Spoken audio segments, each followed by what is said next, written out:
김종배 전 정의당 국회의원 그리고 국방 전문가 또 안보 전문가이신 김종배 전 의원님 모시고요. 이원재 끝내주는 경제에서 특별히 이번에 러시아에 푸틴이 방북을 하는 게 우리나라에 어떤 영향을 끼칠지 한번 깊이 있게 여쭤보도록 하겠습니다. 어서 오세요. 반갑습니다. 안녕하세요. 반갑습니다. 진짜 오랜만에 뵙는데요.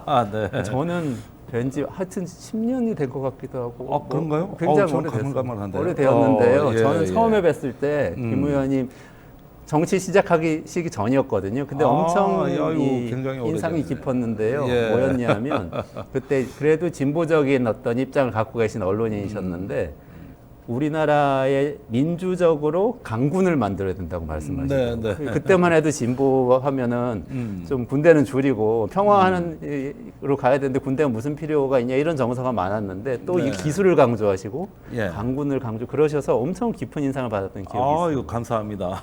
나름 뭐 한다고 했는데 또 알아봐 주시니까 보람을 느낍니다. 그래서 뵙고 싶었는데 오늘 너무 잘 됐습니다. 계기가 잘 맞아서요. 푸틴이 방북한다는 얘기 오늘 이제 좀 여쭤보려고 모셨는데요.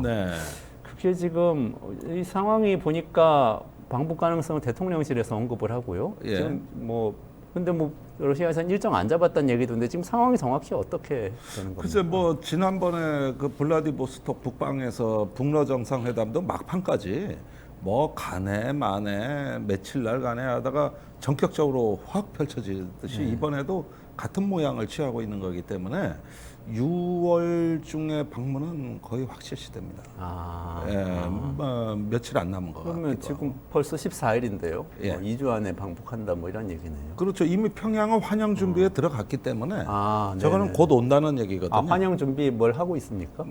예컨대 열병식을 할 것 같은데 대형 구조물을 설치해야 되고 이런 게 위성 사진에 지금 포착이 되고 있습니다.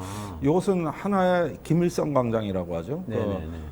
평양에서 이제 대규모 환영 행사를 하는 그 장소로 추정되기 때문에 거기서 뭔가 움직임이 있다는 건 어떤 열병 행사 같은 환영식이 열리겠구나. 이런 것들은 곧 방북한다는 얘기죠.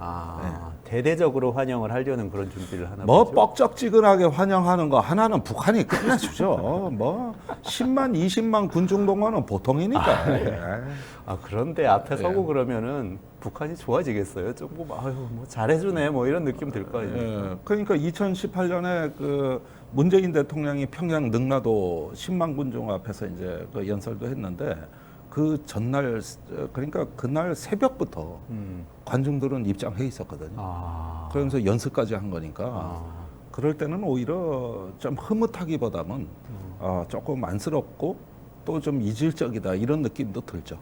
옛날에 우리나라도 김대중, 김영삼 시절에는 100만 대중이 모여가지고 유세 현장을 가고 이런 게 있었던 것 같은데 이제는 정치인이 아무리 인기 있어도 그렇게 군중들 앞에서 연설하고 쉽지 않잖아요. 광화문 촛불 시위는 100만 넘었습니다. 그렇죠. 정치 집회는 또 더 늘어나는 이런 현상도 보이고 이건 아주 다이내믹 코리아 아닙니까? 그렇군요. 근데 방북 이유가 지금 여러 가지 얘기가 있는데 왜 지금 같은 시기에 푸틴이 방북을 하는 겁니까? 역시 어떤 공히 미국의 제재를 받는 나라들끼리 만나는 거거든요. 이건 상당한 의미가 있습니다. 일단은 미국의 제재망에 맞서서 전략적 연대로 돌파하자.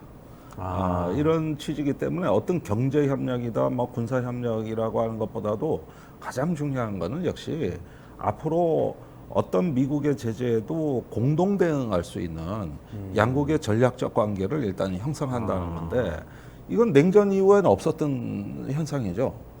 냉전 이후에 지난 30년간 없었던 일이 지금 현재 벌어지고 있는 거고 이걸 혹자들은 신냉전이라고도 합니다만은 제가 보기에는 이거는 이제 그 각자가 어떤 고립을 탈피하고 더 나은 연대로 미국과 서방 세계의 견제에 맞서는 교두보를 구축한다.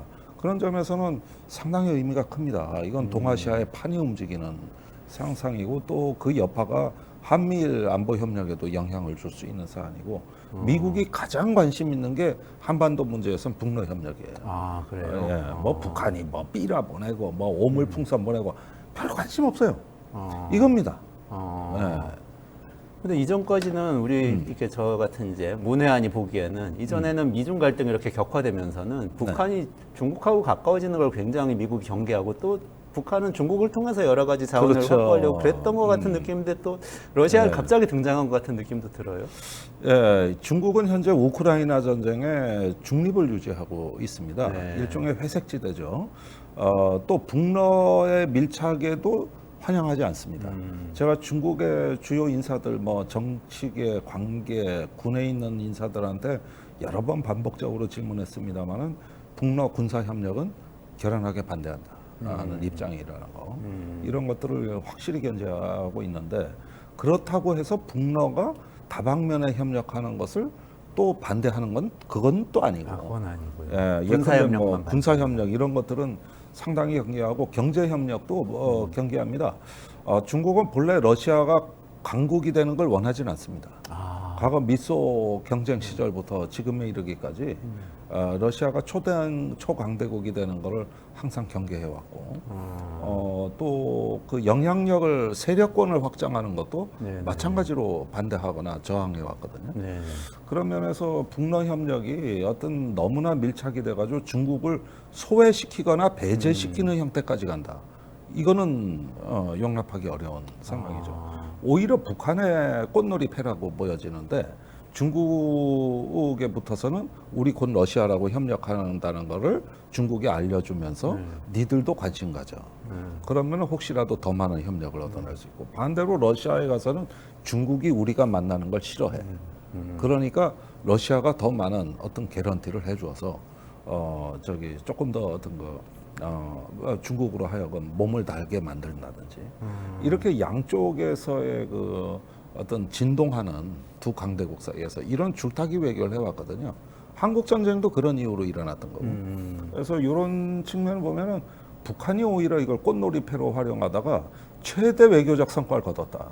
그게 뭐냐면 푸틴을 앞마당으로 불러들인 겁니다. 그러게요. 예, 여기서 이제 하나의 그 삼각관계 외교에서 북한이 꽃놀이패를 활용하는 형국으로 가고 있다는 상황이죠. 우리나라는 근데 중국하고 좀 가까워지려고 하면은 미국한테 얻어터지고, 미국에 가까이 가면 중국이 막 뭐 이렇게 뭐라고 하고 이런 네. 이렇게 좀 여기저기서 얻어맞는 것 같은데, 북한은 그렇게 안 되고 어떻게 오히려 성과를 거두고 북한은 그러나요? 기본적으로 동맹을 부정하는 나라고, 인류 역사에 지나는 자주성의 고향의 역사라고 보는 세계관을 갖고 있단 말이죠. 네. 그러니까 고립을 두려워하지 않는 나라인데, 그걸 기초로 단단하게 내부에서 비축된 자존감을 밖으로 실현하는 걸 외교라고 이해하는 나라거든요. 근데 우리는 외교가 우리로서는 독자적인 생존이 불가능하기 때문에 생존을 위해서 우리는 하는데, 북한은 우리는 자력갱생, 독자 생존을 하는 나라인데 그 연장선에서 외교를 한다. 이렇게 외교를 보는 눈이 다르죠. 근데 그 고난의 행군 이후로 수백만이 굶어 죽어가면서 수십 년을 견뎌온, 그리고 이제 핵무기를 손에 쥔 북한이 이제는 외교적으로 강국의 지위를 차지하겠다, 강국의 지위를 얻겠다는 발상으로 최근에 대륙에 접근하고 있는 것입니다.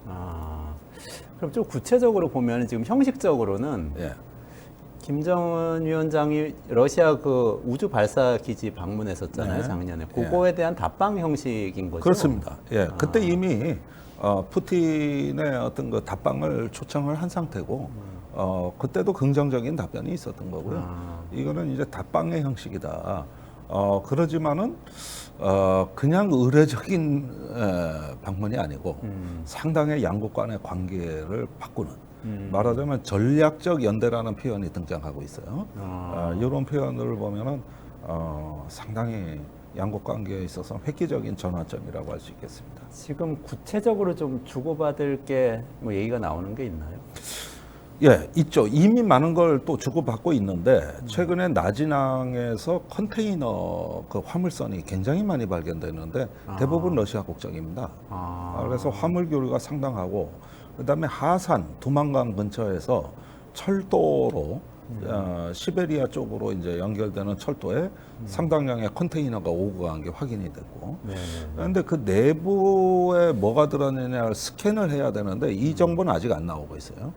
반면에 이제 중국 쪽의 전문가들을 만나면은 북한 경제가 의외로 많이 회복됐다. 이 팬데믹 코로나 이후로 다시 성장세로 돌아섰다. 네네네.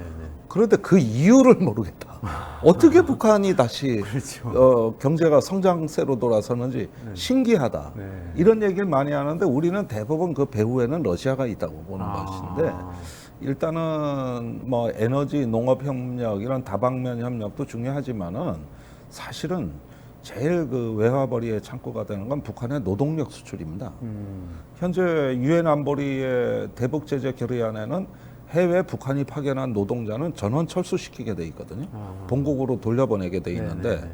아직도 상당한 노동자들이 네. 소규모 단위로 넓게 퍼져 있는 것 같고 그런데 그 유엔 안보리 제재의 명백한 허점 내지는 우리가 그 구멍을 발견한 것이 바로 노동력 문제고 북한은 이걸 더 하고 싶어 하거든요. 이런 걸 통해 가지고 어떤 미국의 제재를 돌파하려는 하나의 우회로를 개척하고 있지 않는가 생각이 듭니다. 그럼 러시아에 가서 많이 일하고 있다는 이야기인가요? 예, 그렇습니다. 시베리아 등지에도 있고 또 일설에 의하면은 저기 우크라이나 전쟁에 우크라이나 동부 도네츠크, 루안스크 지역에도 전후 복구에 북한 노동력을 투입하겠다는 이야기도 사실상 거의 뭐 상당한 수준으로 이루어졌다는 얘기고 모스크바 주재 북한 대사가 이미 루안스크, 도네츠크를 방문한 사실도 보여지고 하는 걸 봤을 때 북한이 이제 노동력 수출로 러시아와 경제 관계를 심화시키겠다는 방향성은 분명해 보입니다. 만약에 북한의 노동자가 서방 뭐 유럽이나 미국 가서 일을 한다고 그러면 돈을 못 보내지 않습니까? 그 뭐 경제 제재가 있기 때문에 그렇죠. 결제가 안 되죠. 스위프트망으로 이렇게 못 보내잖아요. 근데 러시아하고는 그게 그래도 되는 모양이죠? 그러니까 지금 북러 간의 그 저기 최근에 나온 성과 중에 하나가 루블화 결제입니다. 예, 이 부분이 이제 합의가 돼서 실제 실행되고 있거든요. 네네네.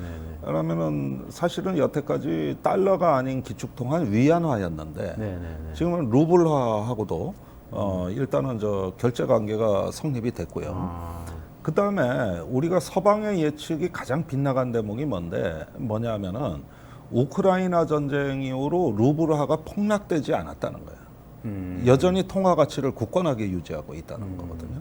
그다음에 러시아 경제가 오히려 한국 경제보다 성장률이 더 높습니다. 맞아요. 전쟁 중에도 네.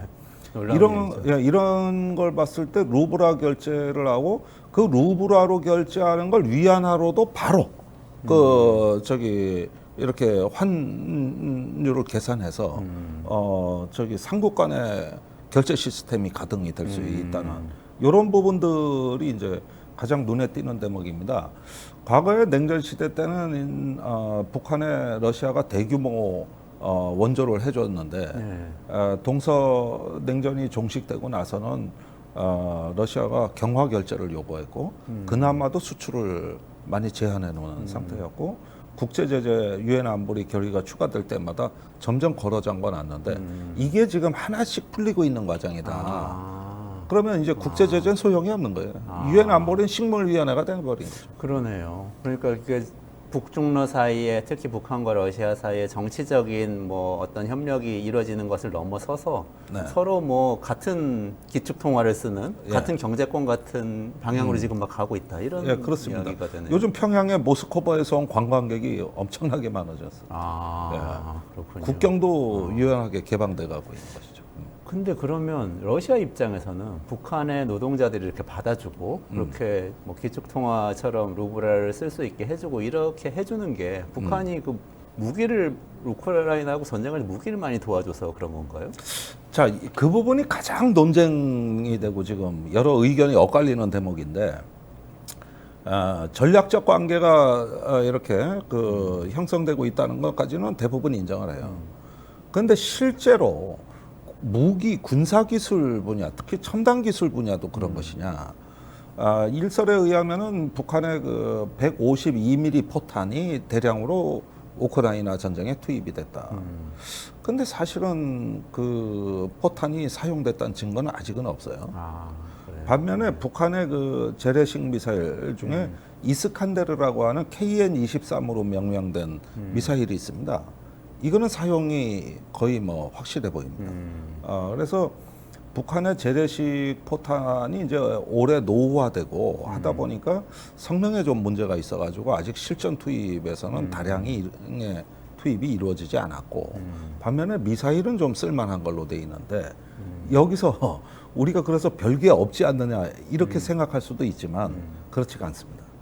이게 노후 재고된 어떤 포탄도 러시아와 협력을 해가지고 새로운 공급망을 구축하게 될 경우에는 전부 재가동으로 이 생산이 재가동된다는 뜻이거든요. 네네네. 그렇게 되면 문제가 달라집니다. 아, 이제는 신형 포탄을 공급할 수 있는 인프라가 커지는 건데 생산 시설이 돌아가기 시작하니까 예. 그래서 다른 것들도 이제 생산할 수 있다는 의미죠. 그렇습니다. 그래서 올해 왜 김정은 위원장이 군수 공장을 그렇게 많이 방문했는가도 그런 어떤 방향성을 짐작하게 하는 것이고 그렇게 되면 러시아는 지금 당장 우크라이나 전쟁에 대한 무기 지원보다는 하나의 어떤 폭력의 공급망, 네네. 이 군수 분야에서의 어떤 공급망을 구축하겠다는데 더 중한점을 두고 있으니까 지금 당장 얼마나 갔느냐보다 더 중요한 문제는 이후에 이런 어떤 국제 분업 구조, 하나의 무기 생산에 있어 가지고의 공급망 형성이라는 오히려 이런 차원에서 양국 관계를 보는 게 합리적이다.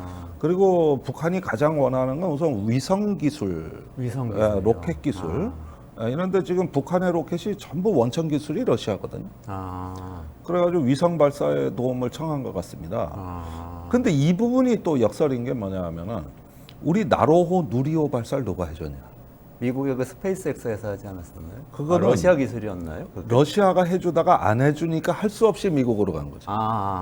그러니까 그걸- 지원해 지원해준 맞다. 기술만 그런 것들 똑같이. 옛날에 그 얘기 들었어요. 그 왜 노태우 대통령 때 그 소련하고 국교 정상화할 때 그때에 굉장히 많은 이 우리나라 러시아에 돈을 빌려줬는데 그거를 30억 나중에 달러. 이런 기술로 나중에 받게 됐다는 그런 그 얘기가 현물 있었는데. 기술로 지원받아서 그래서 우리나라 K 방산과 한국형 발사체가 탄생하게 된 거는 러시아 덕분입니다. 미국이 아니라 우리 러시아였군요. 지금 뭐 해외 무기 수출 많이 한다 그랬는데 그게 미국제 원천 기술 갖고는 안 되는 거고. 예컨대 전차 자주포의 그 사격 통제 장비라든가 냉각 장치라든가 이런 건 러시아제예요. 그거를 이제 불곰 사업이라고 해서 러시아에서 현물 군사 장비를 받아서 역설계를 하고 그 중에 기술을 적용해서 그래서 오늘날 K 방산이 탄생하는 데는 러시아를 빼놓고는 설명할 수 없어요. 역설적이네요. 그런데 진짜. 지금 한국이 그 러시아와 전쟁하는 우크라이나에 또 무기를 간접적으로 대주고 반면에 북한은 지금까지 그 백두산 엔진이라고 해서 로켓을 개발해 왔는데 그걸 우크라이나에서 주로 빼돌렸던 거거든요. 그러면 근데 그 우크라이나를 향해서 지금 무기를 러시아에 대주고. 정말 역사의 역설이네요. 만약에 10년 전에 이런 걸 생각했다면은 그런 일이 일어날 거라 그러면 그땐 다 미친 사람이라 그럴 거예요. 그렇죠. 우리 지금 러시아하고 협조 잘하고 있고 북한은 우크라이나하고 협력하고 있는데 근데 이 관계가 완전히 역전된 것이죠. 아니 그 우주 기술 말씀하시니까 저도 생각이 나는 게 작년에 왜 북한이 국가항공우주기술 총국 뭐 그런 조직 확대 개편하면서 정찰위성 계속 쏟아 실패했었는데 11월에 한번 성공해가지고 이제 굉장한 성과를 거둔 걸로 얘기를 하다가 또 올해 또 한번 공중 폭파를 했었잖아요. 5월달에 그랬던 기억도 나고 그 사이에 또 우리나라도 정찰위성 그렇죠. 그게 스페이스X였군요. 스페이스X 미국의 스페이스X에 실어가지고 궤도에 올렸었잖아요. 그렇게 막 우주 경쟁이 우주 경쟁 벌이고 있는 게 생각이 나네요. 근데 이 부분은 그렇습니다. 작년에 이제 8월인가요? 그 최초 발사 때는 북한의 1단 로켓에서 문제가 생겼던 거고 이후에 발사한 거는 분리에 성공해서 궤도를 비행하고는 있는데 센서 기능이 취약해서 할 일 없이 보고 듣는 거 없이 그냥 돌기만 하고 있다는 게 우리 정부 평가고 세 번째 발사는 2단 로켓에서 실패한 거거든요. 그러니까 기술적으로는 우리는 분명히 북한은 진화하고 있다고 봐야 돼요. 이게 그냥 쏘는 게 아니라 뭘 보여주기 위한 것이 아니라 끊임없이 진화하고 있다는 거. 이런 부분들은 인정을 해야 될 것 같습니다. 그 다음에 이제 나중에 그 페이로드라고 하죠. 탑재체인데 여기에 센서 기능을 러시아가 일부 지원할 경우에는 이제 정찰위성 기능을 발휘하게 됩니다. 물론 페이로드. 가야 될 길은 페이로드는 탑재체라 이 탑재물이라고 하는 탑재물. 것이죠. 추진체가 아니고 거기 예. 올리는. 로켓이 아닌 탑재체. 네네네. 운반체가 아니죠. 네. 그래서 이런 것들까지 봤을 때는 어떤 북한의 위성에 대한 집착을 고려할 때 러시아의 능력을 고려할 때는 이 분야에 대한 우주 협력에 대한 북러 관계는 결코 우리가 무시할 수준이 아니다. 북한 자체가 잠재력이 있다. 이런 것들은 잘 유념해야 될 사안. 현재 기술 수준은 그래도 우리나라하고는 차이가 좀 많이 나지 않나요? 어떨까요? 우선 로켓 기술은 북한이 앞서 있습니다. 우리는 러시아에 이제 그 신세를 져서 누리호 발사, 나로 발사를 했는데 러시아가 안 도와주니까 또 대책이 없어 미국으로 간 거고. 그런데 북한은 자체 발사가 되는 나라라고요. 그러니까 여기서 이제 중요한 거는 수직 발사하는 로켓 기술인데. 그거는 북한은 90년대부터 해왔던 거고 우리는 아예 한미 간의 미사일 협정으로 금지됐던 부분이거든요. 그러다 그게 문재인 정부 때 그 협정이 폐기되는 바람에 이제서야 법적 자유를 얻은 거예요. 그러니까 과거엔 개발 자체가 금지된 나라였던 거죠. 그러니 당연히 북한이 앞서갈 수밖에 없죠. 북한이 만만치 않군요, 이 기술은. 그렇죠. 그러니까 이제 북한의 로켓 기술 중에 이제 마지막 활용 점정은 재진입 기술입니다. 리엔트리라 그래서 우주로 간 로켓이 대기권으로 재진입할 때 이때 엄청난 그 열과 마찰이 발생하게 되는데 그런 열과 마찰 충격으로부터 탄도를 보호해야 되거든요. 이게 보호가 안 되면 공기가 워낙 날카롭게 그 스치기 때문에 이 텅스텐 합금이 깎여 나가기 시작합니다.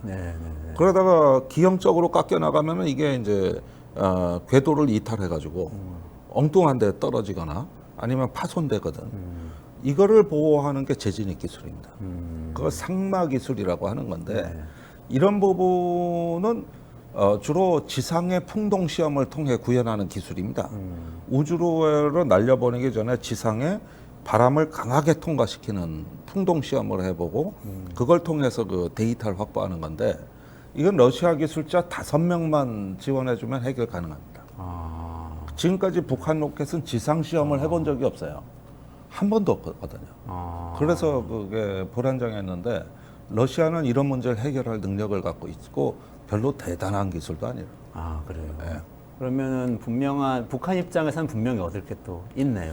많죠. 굉장히 많고 또 러시아는 이제 낮은 항을 또 자기네 항구로 활용하고 싶어하기 때문에 이제 그 태평양 진출에 가장 중요한 교두보인 낮은 항에 대한 어떤 최근에 러시아 선박들의 출몰 이런 거는 물류에 또 중요하고 그래서 러시아는 수원이 동방 개발이에요. 동방에 인구도 모자라고 너무 광활한 땅이 방치되고 있어서 이렇게 되다가는 중국에 먹힐 가능성이 크다.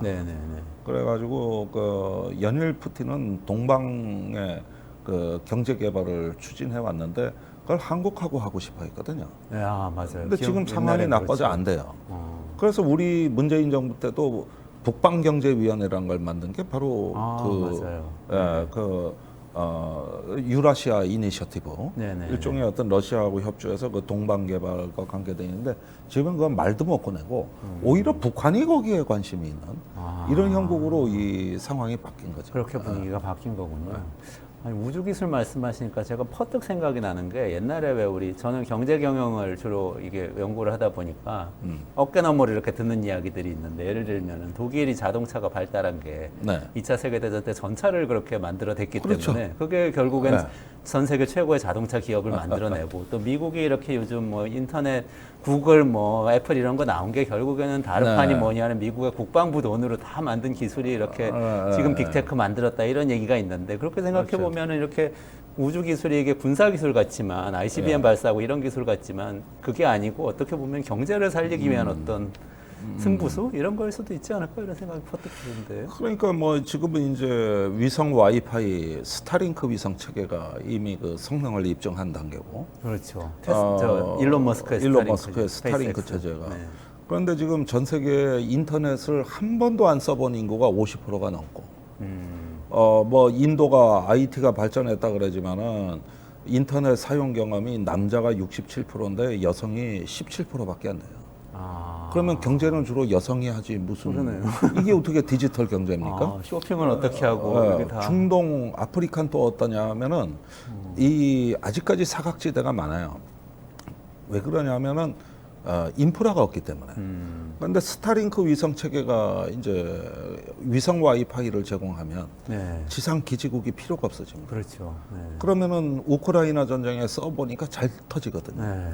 그리고 5G 대역의 데이터 통신이 돼요.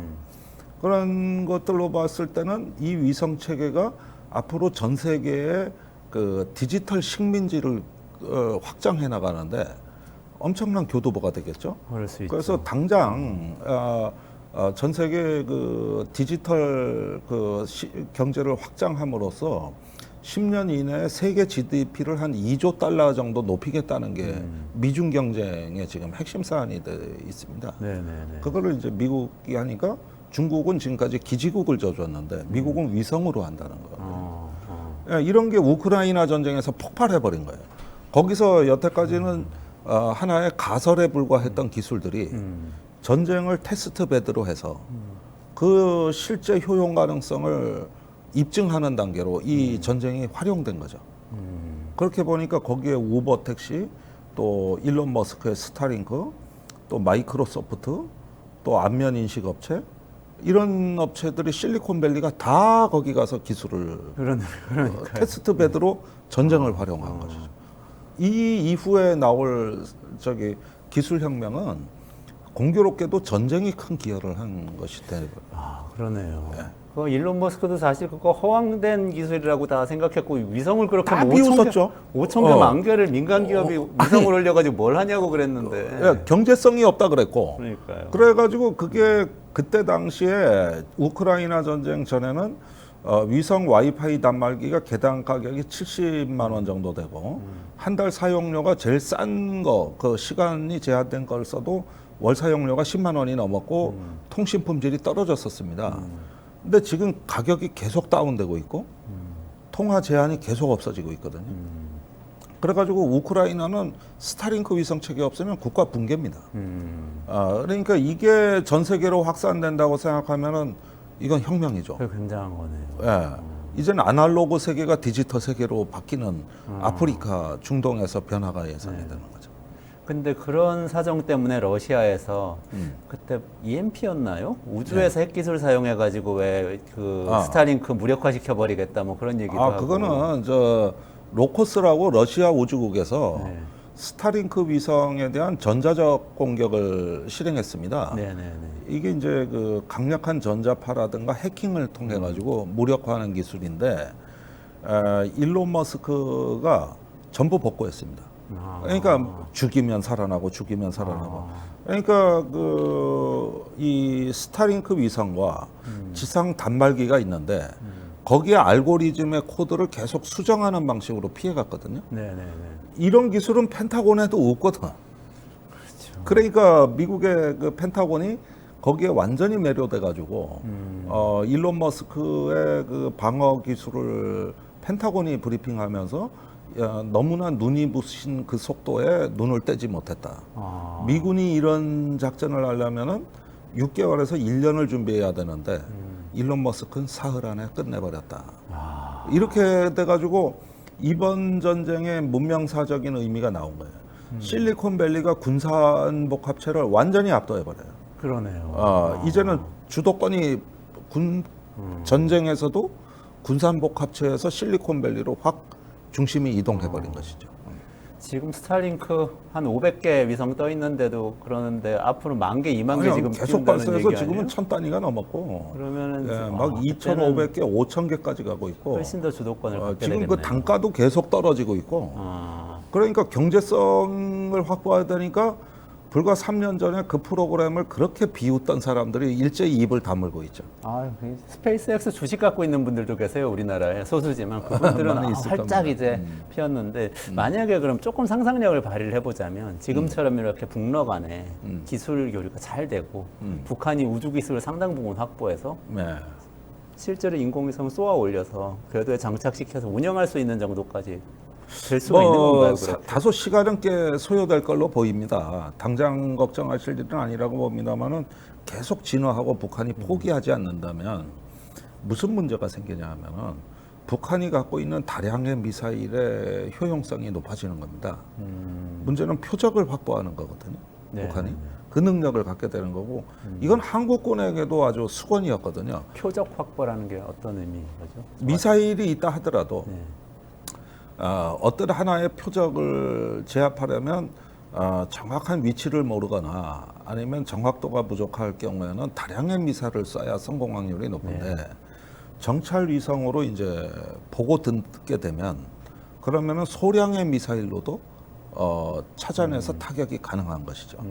예를 들면 한미연합훈련에서 주로 동해 미국의 항공모함이 활동을 하는데 여태까지 북한은 찾아내질 못했거든요. 근데 정찰 위성이 있으면 달라지죠. 그러면 미국 항공모함을 향해서 대한미사일을 발사하고 또 자기네 동해 쪽으로 상륙해오는 한미연합군을 바다에서 차단할 수가 있는 거죠. 이런 능력이 생기는 거니까 갖고 있는 펀치력이 이게 이제 센서로 인해서 이 펀치력이 이때까지는 눈 감고 때렸는데 이제 눈 뜨고 때리는 것과 같은 차이가 발생합니다. 그런 힘을 북한이 확보를 하게 되면 그러면 어떤 일이 생깁니까? 일단은 우리 국방계획 전체를 다시 짜야 됩니다. 일단은 북한의 기습 능력이 탁월해지는 거기 때문에 우리는 사전 경고 없이 타격을 받거나 피해를 입을 가능성이 커지거든요. 그래서 킬체인 개념 갖고는 북한을 억제하기 어려울 것이다. 사실은 이미 그렇게 됐습니다. 저 킬체인을 뭐 한다 이 정부가 얘기하는데 이미 그 구닥다리 개념으로 취급받는 개념이에요. 아 그래요? 지금은 킬웹 어떤 체인이라는 건 뭐냐면 선형적, 직렬적 의사결정 체계인데 현대전에서는 그게 효용성이 떨어지고 킬웹 어떤 다양한 네트워크 속에서 동시 결정하고 동시에 쏘고 판단하는 사람 따로 쏘는 사람 따로 평가하는 사람 따로 이거 안 된다. 동시에 다량의 자산을 한꺼번에 동원한 이게 킬웹 개념인데 한국군이 아직은 근처에도 못 간 개념이죠. 이런 개념으로 진화하고 있죠. 그거 굉장히 좀 앞서가는 이야기인데 사실 기업이나 경제에서도 굉장히 많이 얘기하는 최근에 기업에서는 이제 옛날처럼 이렇게 위계가 있는 조직이 아니라 수평적인 굉장히 분산되어 있는 조직이다 이렇게 정의를 하는 게 대세거든요. 그러니까 문제 해결 능력이라고 보시면 되는데 어떤 하나의 문제가 생겼을 때 그 문제를 해결하기 위해서 동원할 수 있는 자산 목록을 한꺼번에 파악하고 하나를 쓴 다음에 실패하면 다음 솔루션을 쓰는 게 아니라 한꺼번에 동시에 해결해 버리는 거죠. 이게 웹 개념이거든요. 근데 기업은 이미 그 방향으로 가고 있는데 군대는 느려요. 그래서 지금 이런 식의 어떤 그 개념의 전환이 시급한 상황이라고도 저희도 할 수가 있는 거고 그걸 일명 그 모자이크 워페어라고 전장에 있으면 위협이 있을 때 그걸 다양한 자산을 어떻게 조합을 해서 이렇게 하느냐. 여기에 이제 인공위성이 들어가고 차세대 통신이 들어가는 거고. 그런데 한국군 인프라는 대부분 노후화돼 있거든. 이런 점에서는 아직은 해결해야 될 과제들이 많은 거예요. 그렇군요. 지금 이렇게 가면 미국하고 일본은 또 굉장히 불편하겠죠? 견제하고 그런 분위기가 생길 것 같기도 한데 어떻게 보세요? 그러니까 북중러가 아직은 결속한다고 하지만 서로 계산법이 다르듯이 한미일도 사실은 북중러보다는 안보 협력을 많이 하고 있습니다만 또 계산법이 다릅니다. 뭐 요즘 동해에서 석유가 나온다 그러는데 그게 제일 불편한 나라는 일본이거든요. 그렇겠죠. 우리나라 산유국 때문에 얼마나 불편하겠어요. 굉장히 불편해하거든요. 이런 식으로 국가 간의 이익은 다른 거예요. 그래서 아마도 여기서 석유가 뭐 가망이 없다 그러면 일본 언론이 제일 빨리 보도할 겁니다. 과거에 1976년에도 그랬습니다. 그래서 일본이 이번에 이 한반도 문제 그리고 한국을 제끼고 북한하고 접촉을 은밀하게 하고 있거든요. 몽골에서도 이번에 북한을 만났다 그러는데 기시다 총리는 북한을 가고 싶어 하니까 이런 경우도 한미일 안보 협력에는 안 맞는 궤도 이탈인데 하잖아요. 이렇듯이 한미일도 협력할 건 하지만 사실은 또 국가의 전략은 다른 부분이 있는 거죠. 우리는 우리대로 주시하면서 킬체인을 넘어선 뭔가 또 이 새롭게 우리를 지킬 수 있는 방법은 국방개혁을 통해서 찾아야 된다. 이런 말씀이시네요. 근데 이제 어떤 기술혁명이 문명사적인 전환의 단계에 왔다. 우크라이나 하마스 전쟁이 결국은 우리한테 완전히 다른 전쟁의 양상을 보여줬고 또 그런 가운데서 주변 지정학의 판이 움직이고 있다. 이랬을 때 우리가 조금 더 유연하고 실용적인 마인드를 갖고 주변 질서를 주도해 나갈 수 있는 역량을 찾아내야지. 과거와 같은 어떤 냉전식 개념 갖고는 미래를 준비하기가 어렵다고. 마침 또 최근에 푸틴이 우리나라 칭찬하는 발언도 했더라고요. 네, 요즘 무기 안 보냈거든요. 네. 그러니까 또 저렇게 한국하고도 관계를 유지하고 싶다. 이게 바로 국가의 냉혹한 외교입니다. 울렁대다가도 갑자기 언제나 그러다가 이 외교는 냉혹한 공간이죠. 이념에 매몰될 게 아니라 예. 어떤 게 제일 이익이 되는지 그렇습니다. 지켜봐야 되겠네요. 시간이 다 돼서 보내드려야 되는데 너무 아쉽네요. 네. 하여튼 10몇 년 전인데 어. 그때 말씀 주셨던 그 내용이 지금도 딱 지켜지시는 것 같아서 그렇군요. 너무 예. 저는 즐겁고 예. 유익한 시간이었습니다. 아이고 감사합니다. 네,